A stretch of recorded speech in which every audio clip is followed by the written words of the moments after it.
Di video sebelumnya, kita telah melihat bagaimana Leila Zero bermain tanpa kuda mampu mengalahkan Grandmaster papan atas David Navara. Tidak hanya itu, beberapa Master Internasional dan Grandmaster tumbang di tangan Leila Zero. Namun, semua ini berlangsung dalam catur blitz dan rapid chess. Sekarang kita akan melihat bagaimana Leila Zero bermain klasik. Lawannya kali ini adalah Grandmaster Joel Benjamin. Pada tahun 2007, elo rating Joel Benjamin sekitar 2576 dan menempati peringkat ke-12 di Amerika. Game berlangsung dalam catur klasik dengan kontrol waktu 1 jam increment 30 detik. Leila Zero sebagai putih mengosongkan kuda di sayap raja dan melangkah E4, D5, pion diambil, kuda F6, gajah skak, pengembangan perwira demi mempercepat rokade. Seperti yang terlihat, putih tidak memiliki kuda di G1. Dengan mempercepat rokade, engine ingin meraih keuntungan dengan aktivitas benteng di jalur terbuka. Di sini ada 3 pilihan menutup skak, pion C6, gajah D7, dan kuda D7. Ini adalah pilihan Joel Benjamin. Rokade, kuda kali pion, benteng dialihkan ke jalur terbuka,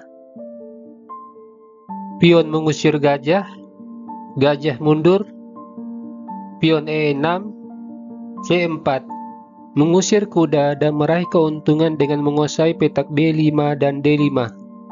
Kuda C7, pion D4, dua pion putih berada di baris keempat, dan ini memberi tekanan psikologis bagi pecatur manusia.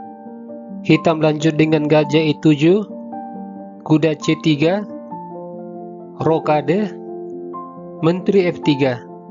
Di sini komputer menyarankan pion F5, membuka ruang bagi benteng, dan mencegah lompatan kuda di E4. Jika gajah F4, pion E5, putih memiliki dua alternatif mengambil pion.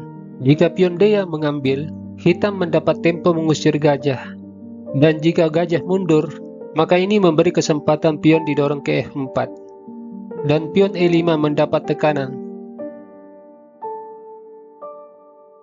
Apabila di posisi ini gajah yang mengambil pion, kuda kali gajah, benteng kali gajah, gajah menyerang benteng, benteng E1, menteri kali pion. Kita kembali. Dari titik ini kita melihat bagaimana pemahaman Grandmaster yang berelo rating 2500. Tanpa menganalisa lebih mendalam, Joel Benjamin melangkah C5, bermaksud melemahkan kekuatan putih di sentrum dengan ide jika putih mengambil pion, maka kuda berada di C5. Namun, langkah ini membuat Leila Zero mulai melakukan koordinasi perwiranya. Setelah pertukaran pion, menteri G3, sebuah shadowing terhadap raja dan menekan kuda. Kuda F6, engine lalu melakukan pinning. Dari sini, Joel Benjamin melakukan blunder dengan gajah D4. Ini memberi kesempatan putih melakukan pinning. Seperti yang terlihat, menteri terlampau banyak memiliki tugas. Selain melindungi gajah, juga melindungi sepasang kuda. Hitam lalu melindungi gajah dengan pion, tapi benteng kali pion akan membuat Joel Benjamin kehilangan perwira. Posisi gajah yang terkena pinning menyulitkan hitam. Joel Benjamin mengambil benteng, menteri kali benteng. Sekarang menteri terkena serangan dari benteng. Gajah D7, gajah kali kuda. Jika pion kali gajah, menteri H5. Meski hitam memiliki dua benteng, tapi kedua benteng ini tidak aktif. Dan posisi gajah yang juga terkena pinning.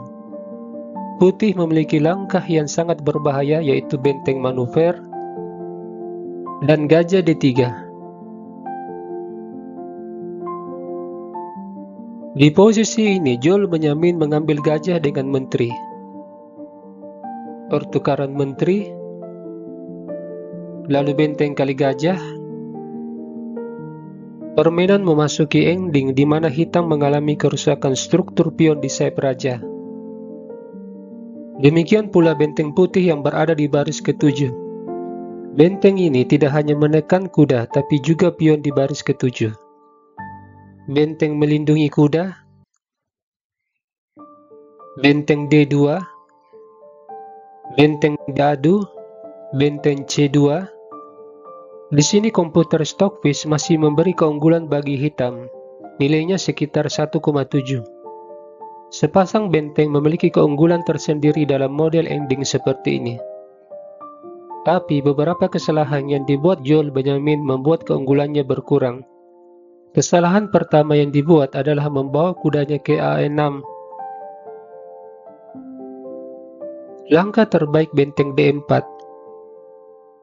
Dengan kemungkinan menyusung benteng, selanjutnya mengadu benteng. Setelah Joel Benjamin melakukan kesalahan dengan kuda A6, Lela Zero mendorong pion A3.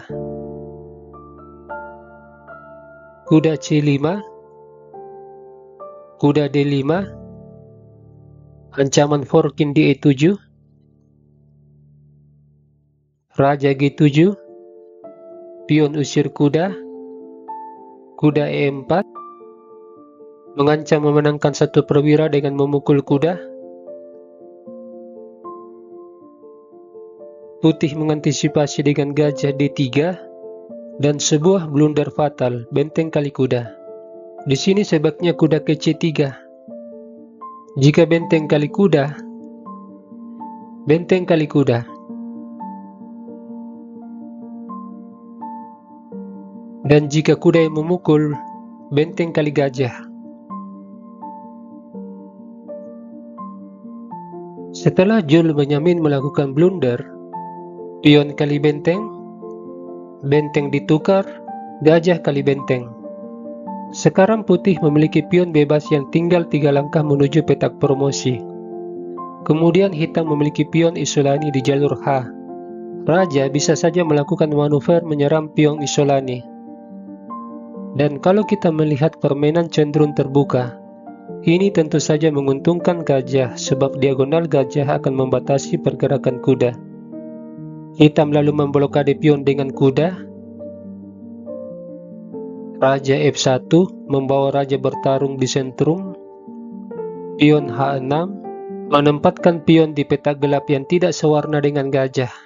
Raja E2, Raja FD8, gajah D3, Raja E7, Raja E3, Raja FD8, Raja D4, bermaksud menempati petak C5 mengusir kuda, pion B6, pion G4, Raja E7, pion F4, Raja FD8, pion H4. Ketiga pion ini bisa saja menciptakan pion bebas di sayap raja. Dengan demikian putih memiliki 2 pion bebas. Hal ini tentu saja menyulitkan hitam. Hitam tidak memiliki langkah yang bagus selain menggerakkan rajanya. Lela Zero lalu mengunci pion Isolani dengan H5, Raja FD8, pion A4. Sekarang pion di sayap menteri mendapat tekanan. Permainan lanjut dengan Raja G7 dan sebuah langkah cantik dari anjing, pion G5. Jika pion F kali G, di sini kita tidak langsung mengambil pion, tapi lebih mengutamakan aktivitas raja, menyerang posisi kuda yang memblokade pion. Setelah kuda mundur, gajah menyerang kuda. Jika kuda mundur ke E8, pion D6, putih dipastikan menang. Pada posisi ini hitam tidak tergoda mengambil pion, tapi mengundurkan kudanya. Dan kembali Lela Zero menemukan langkah cantik, pion D6. Pengorbanan pion demi memuluskan pergerakan raja. Raja akan melakukan eksploitasi terhadap pion di sayap menteri. Kuda kali pion, raja menyerang kuda, kuda lari, pion G kali H, raja kali pion, Raja C6, Kuda skak, Raja B7, kuda menyerang pion, Raja kali pion, kuda juga mengambil pion, Gajah C4, Raja kali pion, pion juga diambil, Raja mendekati pion, Raja menyerang kuda, kuda C2, pion A5, hitam menyerah, sebab pion bebas tidak bisa dicegah.